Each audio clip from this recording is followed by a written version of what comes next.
Olá, o NTC Notícias Especial agora conversa com o assessor jurídico da NTC Logística, Narciso Figueroa Júnior, e nós vamos conversar um pouco mais, esclarecer ainda alguns detalhes sobre a Lei 12.619. Narciso, durante todo esse ano nós temos discutido e difundido informações, esclarecimentos sobre a Lei 12.619. Você mesmo tem apresentado várias palestras em diversos eventos do setor.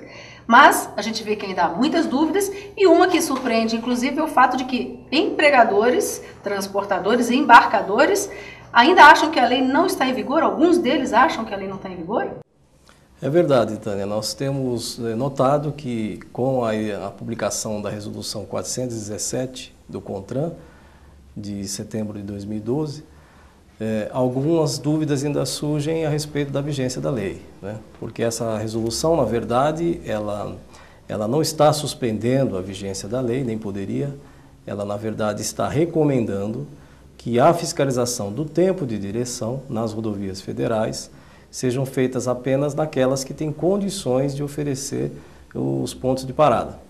E num prazo de 180 dias, haverá a publicação de uma lista dessas rodovias. Então, nós gostaríamos de enfatizar que a lei está em vigor desde junho deste ano. A fiscalização do Jornada de Trabalho pelo Ministério do Trabalho, e não só nesse aspecto, mas todas as alterações na CLT, ela está plenamente sendo feita. Quer dizer, as empresas estão sujeitas à fiscalização do Ministério do Trabalho, estão sujeitas à atuação do Ministério Público do Trabalho em relação ao cumprimento da lei. E também, em relação à necessidade do controle da jornada, as empresas precisam tomar uma cautela, porque caso haja alguma ação trabalhista, a partir da vigência da lei, passou a ser obrigação do empregador controlar a jornada e, evidentemente, na ação trabalhista, os controles de frequência deverão ser apresentados. Narciso, eu vou só te interromper aqui nesse ponto, porque quem ficou com uma dúvida agora fui eu. Quando você fala que a resolução ela vai publicar em 180 dias uma lista, será que não é isso que está gerando dúvida? Ou seja, esses 180 dias, então, não tem vigência da lei? Na verdade, a resolução ela não está, ela é uma resolução um pouco confusa, porque ela faz uma recomendação aos órgãos de fiscalização, apenas nas rodovias federais, não faz menção às rodovias estaduais, de que somente haja a fiscalização nas rodovias que tiverem, que oferecerem as condições necessárias e os pontos de parada. E a própria resolução estabelece que em 180 dias, durante este prazo máximo, haverá uma publicação feita pelo Ministério do Trabalho e pelo Ministério das Cidades da relação das rodovias que oferecem as condições. Então, nós temos procurado interpretar essa resolução como uma medida que suspendeu temporariamente apenas e tão somente a fiscalização do tempo de direção. Em relação à jornada de trabalho e as outras alterações que a lei fez, a 12.619, as empresas estão sujeitas, sim, à fiscalização e à autuação e medidas judiciais. Então, estão correndo muitos riscos as empresas. Sim. Então, a preocupação é deixar bem claro que a lei está em vigor, né? Não houve nada que, até o presente momento, suspendesse a sua vigência. Ela está em pleno vigor. E o fato do embarcador, então, também achar que não está em vigor está dificultando, inclusive, as negociações que já haviam sido iniciadas em função da nova lei. Sim, acreditamos que aqueles embarcadores que também estão com esse equívoco de imaginar que a lei não está em vigor, devem repensar esse procedimento, porque temos dito nos eventos, a própria NTC tem feito estudos no sentido de que a lei acarreta, sim, um aumento de custo, e o momento é um momento, sim, de diálogo e de negociação com os embarcadores, né? Até para colocá-los a par e discutir com os embarcadores a corresponsabilidade, né, que a lei prevê, então isso tudo é importante que se faça neste momento. E você já havia começado a falar sobre alguns dos riscos, né? E especialmente em relação aos contratos de trabalho. Eu acho importante que a gente dê ênfase nesse aspecto, porque existem várias características destes contratos de trabalho que incorrem risco para o empresário, né? Sim, nós temos orientado as empresas que, em função da 12.619, determinar que a jornada de trabalho passa a ser controlada, de maneira fidedigna pelo empregador. Como isso é uma exceção, o artigo 62, agora como a lei obriga que haja o controle, então há necessidade de se fazer uma alteração no contrato de trabalho para afastar a aplicação do 62 e em função da 12.619, a jornada passa a ser controlada. Além disso, como a lei traz direitos e deveres ao motorista, temos recomendado que haja, por parte das empresas, a preocupação de fazer um aditivo ao contrato de trabalho dos atuais motoristas, para que esse aditivo ao contrato de trabalho venha deixar muito claro quais são os direitos e deveres em função da nova lei e, sobretudo, em relação a alguns aspectos que são necessários que o contrato venha regular. Por exemplo, a questão da submissão do empregado ao teste de dosagem alcoólica e de uso de drogas. A lei traz essa possibilidade, né, como um dever do motorista se sujeitar a esse teste, mas também uma obrigação à empresa de ter um programa preventivo. Então é importante que o contrato de trabalho seja aditado, ou os novos contratos de trabalho tenham previsão de que o motorista está concordando com essa cláusula, ele está concordando com essa condição para cumprimento do contrato de trabalho. Outro aspecto que temos também ressaltado, que é importante mencionar, são os deveres, né, que a lei traz, deveres de diligência, deveres que o motorista está obrigado a cumprir.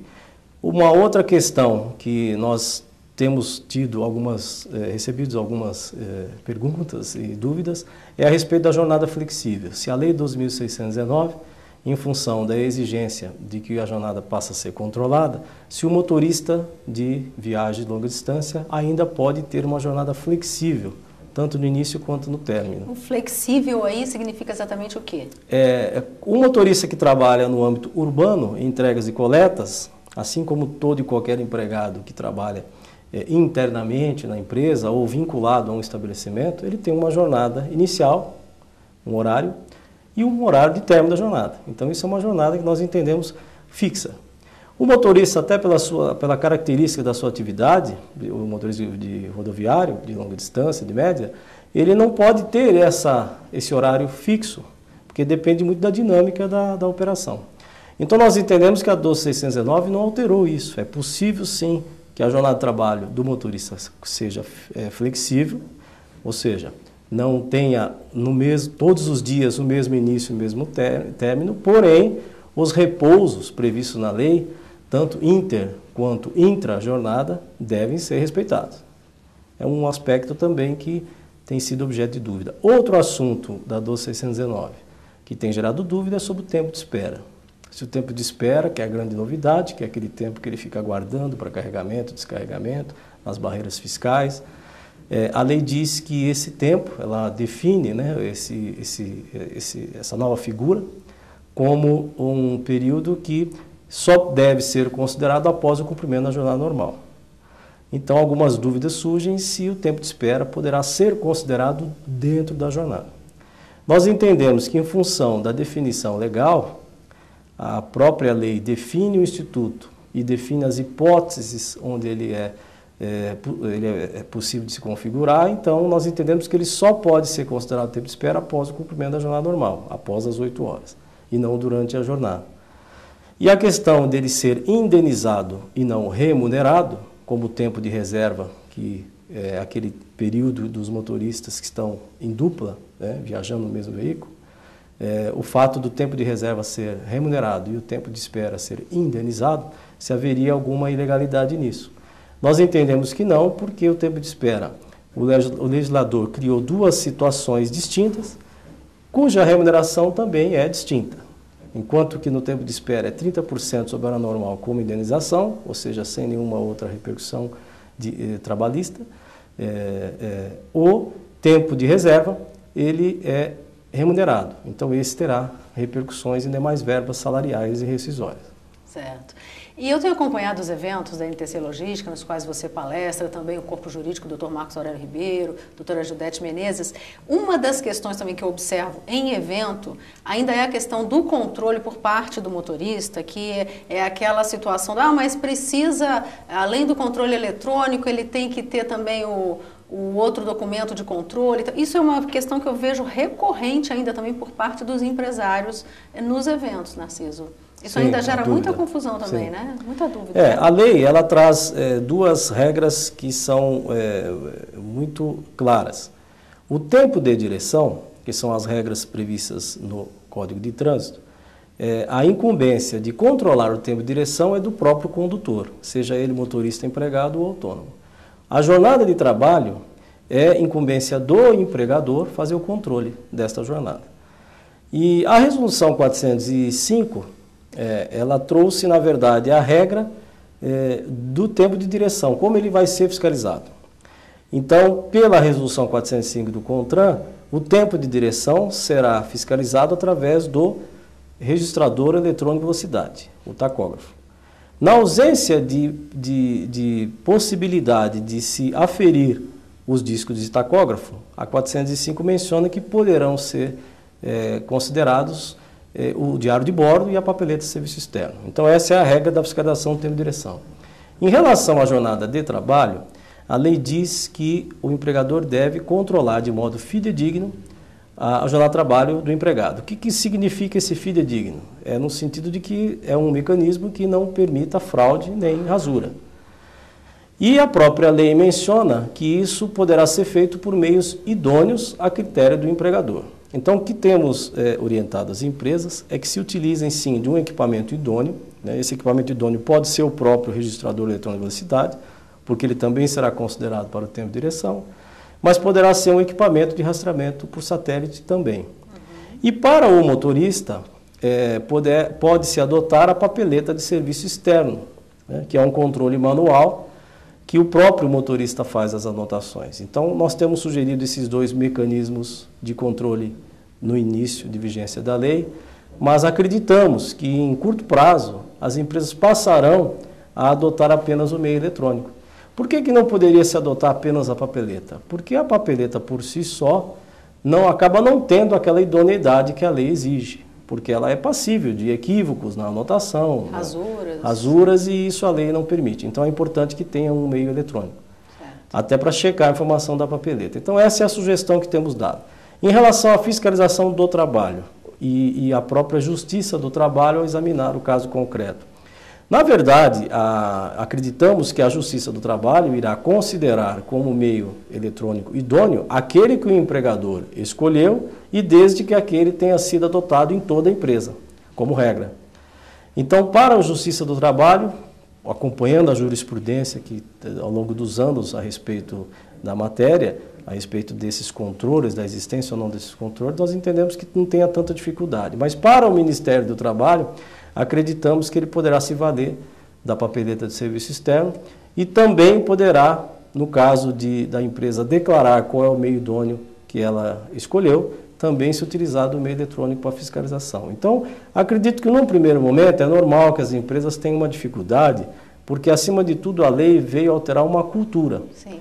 É a cultura do motorista achar que não tinha essa preocupação anteriormente, de ter a jornada anotada. Então, temos notado que as empresas estão com algumas dificuldades, porque os próprios motoristas ainda não estão habituados. Mas acredito que isso será superado em pouco tempo, porque esse controle terá que ser feito e automaticamente acreditamos que os empregados acabarão não só aceitando, mas se habituando a essa nova realidade. Ok, olha, nós vamos ressaltar aqui que o nosso corpo jurídico está debruçado sobre a Lei 2.619.